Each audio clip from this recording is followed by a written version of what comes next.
Hello and welcome to another live episode of the Alex Nisberg Show. I'm Alex Nisberg and today I'm going to cover a few topics. Number one, the semi-breaking news that Mike Pence, former Vice President of the United States who served alongside Donald Trump, has dropped out of the presidential primary, the GOP presidential primary.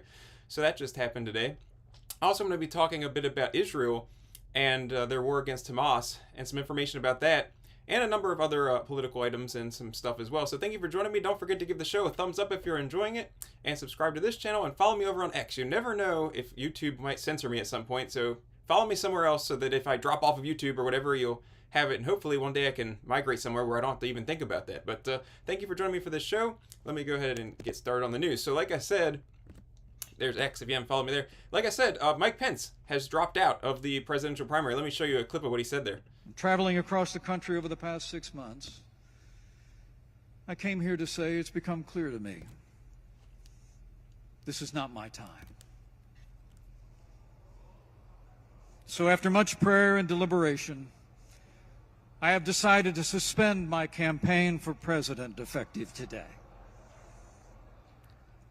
So he's out. He is out.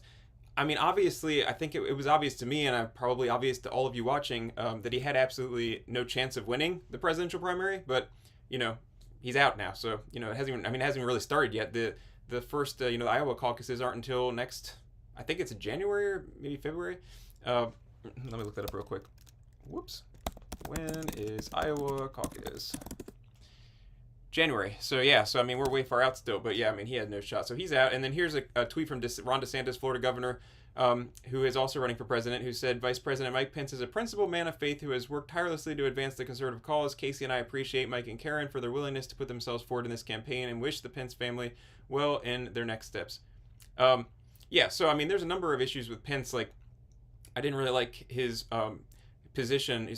And he was in favor of giving money to Ukraine and stuff like that, and I'm not into that. So yeah. So anyway, that's the breaking news. He's out now. The Israel stuff. First of all, this guy, Representative Tim Wahlberg, of where is he from here? I think it was Michigan. Yeah, from Michigan. He is a Republican, I believe, and he had this sign. Let me go down here and show you this first. He had this "I Stand with Israel" sign above the name plaque of his D.C. office. And as you can see here, it was defaced. Somebody put these, what looks like red handprints over top of it. So yeah, and he has this thing, it says, right here in the House office buildings, we see more cowardly acts of vandalism targeting those standing against terrorism. This only strengthens our resolve. He said before that, we've seen many examples of Hamas sympathizers ripping down posters of innocent hostages. So anyway, yeah, I mean, look at that. There's a House office building, a congressional office building, and someone's vandalizing an "I Stand with Israel" poster. And now, the Israel stuff. Hey, Perseverance 777, I saw you said hello. Hello to you. Thank you for joining me. So, yeah. So there's like I said, there's the original one before it was defaced. Okay, let me get to this. The Israeli Defense Forces put out this audio, and obviously, I'm trusting them on this. I can't speak this language. I think it's Arabic, whatever it is. I can't speak this language, obviously, and I don't really know if this is true, but I'm relying on what they said here. They have this audio. They provided a translation, and in it, they said that a Hamas terrorist is calling home and bragging about killing Jews. And you can read. I'll read to you what it says in case you're not seeing it here, because he's speaking a foreign language. But let me play this, and you can hear the excitement, the energy in his voice, like even though you don't know what he's saying. And he's just like exclaiming to his parents that he has murdered Jews, and he's excited about that. And he's like, look how many Jews I killed. This is what Israel's dealing with. This is evil. Let me play this. He says, look how many Jews I killed. Hold on a second, let me rewind that. Look how many Jews I killed with my own hands. Your son killed the Jews. Dad, I'm talking to you from a Jewish woman's phone. I killed her and I killed her husband. I killed 10 with my own hands, he says. Dad, 10 with my own hands. So you can see this, guys. According to this translation and what Israel's defense forces put up here, this terrorist is literally calling his family to, with a great excitement and joy, it seems, to talk about how many Jews that he had killed. On the same lines here, well, it's not really, it's sort of separate, but it's still on this topic. The Israel Defense Forces spokesman here, I believe his name is Daniel Hagari, he had this little video where he was talking about how Hamas uses like hospitals and stuff and underground tunnel systems, to kind of like shield themselves because Israel doesn't want to bomb a hospital, but but like they're trying to Israel's trying to take out Hamas. So, but let me show you what he said here. Hamas is cynically using hospitals and... Wait a minute, I think I got this on the wrong playback speed. I got it on 0.75. There we go. As a shield for its underground terror complex. I want to explain. There is an underground metro tunnels in Gaza City, not just in Gaza City. Usually it's based next to unique sites or sensitive sites, not just the hospital, but other sites, as mosques, etc., etc., UNRWA places, hospital, schools, etc., etc. This is a philosophy of Hamas, and Shifa is one of them. Explaining that. The red buildings, as I mentioned, are buildings that Hamas is using, meaning he does his command and control in different departments of the hospital, like the Röntgen room and others. He uses these places in order to do command and control for terror activities, launching rockets, etc., etc. It is here in Shifa Hospital where Hamas operates some of its command and control cells. This is where they direct rocket attacks, command Hamas forces. All right, I'm going to stop it there. But you get the idea. It's that these terrorists are trying to shield themselves by using hospitals, and they have like underground like tunnel type things and stuff, near or whatever. I guess stuff like that. So, yeah, that's what Israel's dealing with over there. All right, so back to American news. We have a new House Speaker finally. I've been talking the last couple weeks about this House Speakership saga where they kept trying to vote for people and they weren't getting anybody. Well, finally, this week, they picked Mike Johnson. And so he is the new House Speaker. And I'm going to play you a little clip of him talking to Sean Hannity. Before they actually picked Johnson, they did actually nominate Tom Emmer. And then he, like hours later, like after he was nominated, and hours later he dropped out, and that didn't even end up voting on him because I think it was clear that he wasn't going to be able to have enough votes. So yeah, but anyway, they did end up picking this guy. Let me play you a clip of him talking to Sean Hannity here. You once worked for the Alliance Defense Fund, a Christian advocacy group, yep. And comments you had made both in writing and advocacy for this group about homosexuality, calling it sinful, destructive, and not supporting gay marriage. Quote, no clear right to sodomy in the Constitution. You have been getting hammered on this. Yeah. And I want to ask you about it. I want to know exactly, where you stand. Some of these comments were 15 years ago. I don't even remember some of them. I was a litigator that was called upon to defend the state marriage amendments. If you remember back in the early 2000s, I think it was over 35 states, somewhere in that number, that the people went to the ballot in their respective states and they amended their state constitutions to say marriage is one man, one woman. Well, I was a religious liberty defense lawyer and I was called to go in and defend those cases in the courts. Let me state this very clearly, and there's been questions about this. Let me say where I am. Anybody that knows me will tell you this is true. I am a rule of law guy. I made a career defending the rule of law. I respect the rule of law. When the Supreme Court issued the Obergefell opinion, that became the law of the land, okay? I respect the rule of law, but I also genuinely love all people, regardless of their lifestyle choices. This is not about the people themselves. I am a Bible-believing Christian. Someone asked me today in the media, they said, it's curious, people are curious, what does Mike Johnson think about any issue under the sun? I said, well, go pick up a Bible off your shelf and read it. That's my worldview. That's what I believe. And so that's I make your no personal worldview. It's my personal worldview. But here's the thing. Everybody comes to the House of Representatives with deep personal convictions. But all of our personal convictions are not going to become law. This is a big body of people. There's 435 members in the House. You have to argue and find consensus and all of that. So I have no... All right, so anyway, there is the new House Speaker. It sounds good that he's saying that his worldview is shaped by the Bible and stuff. So that sounds positive. When they're asking him about his previous comments and he said he wasn't sure about, it would be nice if there was somebody who was just like, yeah, I said that and I still believe it, but whatever, he was saying whatever, but we'll see what happens with him. Keep an eye on it and see how he turns out. Seems like a nice guy. Hopefully he'll be a good speaker. So we'll see. All right. Dean Phillips is a Democrat, and where is he from? I think it's Minnesota. I think he's from Minnesota. Yeah, so he has jumped into the Democratic presidential primary. He is going to be challenging President Joe Biden, but much like Mike Pence in the Republican primary, Dean Phillips has absolutely no shot whatsoever of winning the Democratic primary. But he's jumping in because he thinks that if it's Trump versus Biden, he thinks that Biden might lose, and that's what he's saying anyway. And so let me show you where he's here. He said, I didn't set out to enter this race, but it looks like on our current course, the Democrats will lose and Trump will be our president again. President Biden is a good man and someone I tremendously respect. I understand why the Democrats don't want to run against him and why we're here. This is a last-minute campaign, but desperate times call for desperate measures, and courage is important value to me. And then down here he even basically says, I know this campaign is a long shot, but that is why I think it is important and worth doing. So he admits it's a long shot.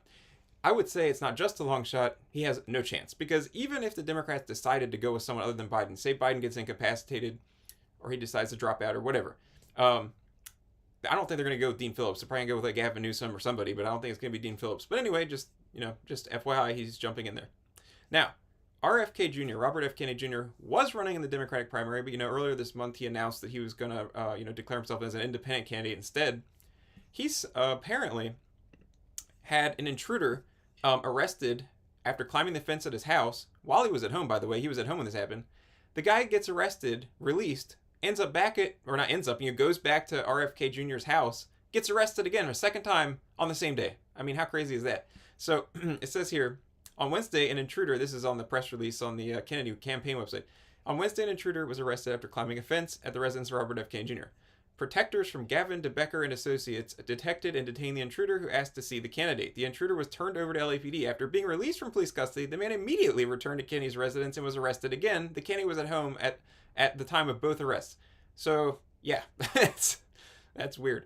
Yeah, they need to stop releasing people so fast, apparently. At least some people. I mean, that's ridiculous. Like, that guy clearly needs to be staying in jail for a little bit. Larry Elder, some of you might have actually forgotten he was running for president, but he was running for president, and he has now dropped out and endorsed Donald Trump. And you know what? I like Larry Elder. I would love to interview him at some point on the show. I hope to have him on someday. But I don't. Even though I like him, not to be disrespectful to him at all, because I definitely respect him and like him a lot. But I don't think he really had a shot at winning either when he got in the race.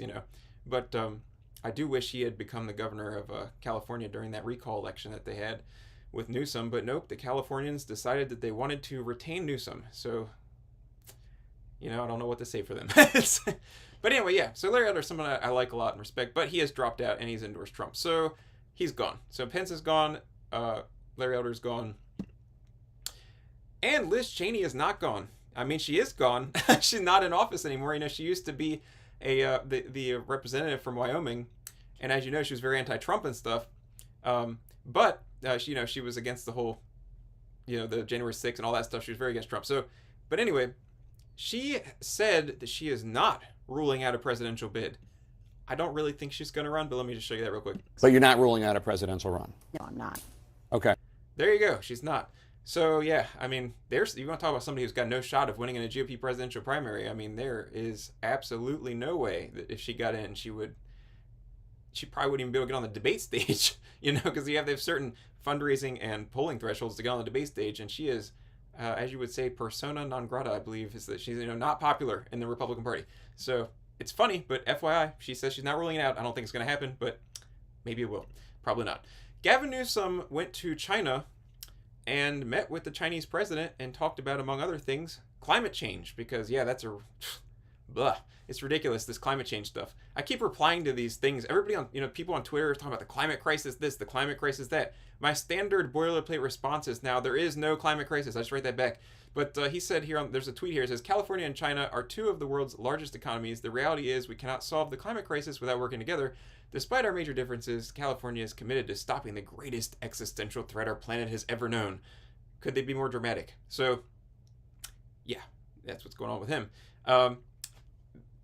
I mean, like I said, there's no climate crisis. This whole climate change alarmism thing is completely ridiculous, because they're, much ado about nothing. It's much ado about nothing. It's literally nothing. Like, all the work they're putting into trying to use less, whatever, certain kinds of fuel and stuff, they could literally stop doing all of that and the Earth would be fine. We're not going to die. The Earth's not going to be destroyed. Everything's going to be fine. So they're all wasting their time and they're wasting money, and they're trying to control people and stuff. So that's a mess. Just to remind you, Hannity is going to be moderating a debate between DeSantis and Newsom later this year. The date, I believe, is November 30th. Yeah. So there's something to look forward to. The Florida governor and the California governor debating each other. Should be interesting. Maybe. Probably be interesting. I'll probably talk about it on here after it happens. And then here's just a fun little story. Bret Michaels, the rock star guy, adopted a dog named Bret Michaels after the dog's blood was transfused into a sick kitten actually. So I mean that pretty much encapsulates the whole story. But yeah, basically there was a Humane Society, and let me go down here. What is it called? It's the Nebraska Humane Society, and they put out this Facebook post here. I'll show it to you. I didn't have it pulled up here, but they had this post where they're talking about they got some kittens, and they thought one of them had something called flea anemia. Anyway, so this dog, they figured out that it had the right kind of blood that they could use to give to this one cat that was needing it. So they used, and it's strange, isn't it, that they can give dog blood to a cat, but apparently they can. And so they did that, and the dog was named Bret Michaels. And they put this post about it, and I guess somehow word got to Bret Michaels, and he ended up adopting the dog. So, yeah. Yep. All right, so, and then I think that's it. I think that's what I got here today. If anybody has any comments or questions you want to throw in at the end, go ahead and do that. And I was talking about Israel and stuff earlier, so let me just remind you, if you have not already watched it, a little while ago, it says about 11 days, so a little bit less than 2 weeks ago, I interviewed Boaz Shiai. He's an Israeli citizen. He actually believed he was talking to me from Galilee when he was doing the interview. But he was talking about the Israel-Hamas war and all that kind of stuff. And when I was mentioning the tunnels, the Hamas used and all that kind of, he mentioned that kind of stuff too. And it was a really interesting interview. If you haven't watched it, I would recommend you go check out what he had to say right here on my channel. So, and if you haven't followed me over on X, the platform previously known as Twitter, please do that. And if you like news and if you like this show, you will definitely like it over there. Like, for instance, before the show even came on, I tweeted out that Pence had dropped out. So all week long, I put out my articles from the Blaze and news and stuff like that, and funny stuff. So if you enjoy stuff on here, you will enjoy that all week long. So thank you for watching this. Well, let me run through here. I see some comments. So, okay, so yeah, I saw earlier Michael Foy had said, when the Mohammedans chant from the river to the sea, Palestine will be free, they are not talking about freedom. They're talking about the genocide and ethnic cleansing of Israel and all Jews. Yeah, and that's my understanding as well. When people are chanting that, it does seem like, yeah, I mean, maybe some of them don't mean that, but yeah, I mean, I've heard that's the idea behind that. Monica McAllister said, Saturday blessings, Alex. Thank you, Monica. Happy Saturday to you as well. And yeah, Perseverance 777. So you said that was kind. I'm not sure what you're talking about there. Probably Bret Michaels. That's what I'm assuming. But anyway, yeah. So thank you all for watching. Thank you for joining me on this episode. I'm going to be moving soon, and once I move, I'm going to have a whole bedroom dedicated as an office, and I will probably get a better camera situation, maybe some better lighting or something. But whatever. I think we're going to upgrade this show so that it's got a better look and maybe sound to it, because actually right now I'm still using the built-in microphone on my MacBook Pro here. So yeah, I think we're gonna get some upgraded stuff, whether it's just a new computer or some new sound and lighting and camera stuff, but hopefully it'll be better, and you guys will enjoy that as well. So thank you everybody for watching. Have a great rest of your weekend. I will see you next Saturday. If for some reason I might be busy because we're moving, so if I can't do a live show next Saturday, I will do something pre-recorded and put that up about the same time that I normally do this. If not, if I can do it live, then I'll do it live. So, but thank you all. I appreciate everybody's support, and have a good rest of your weekend. Bye-bye.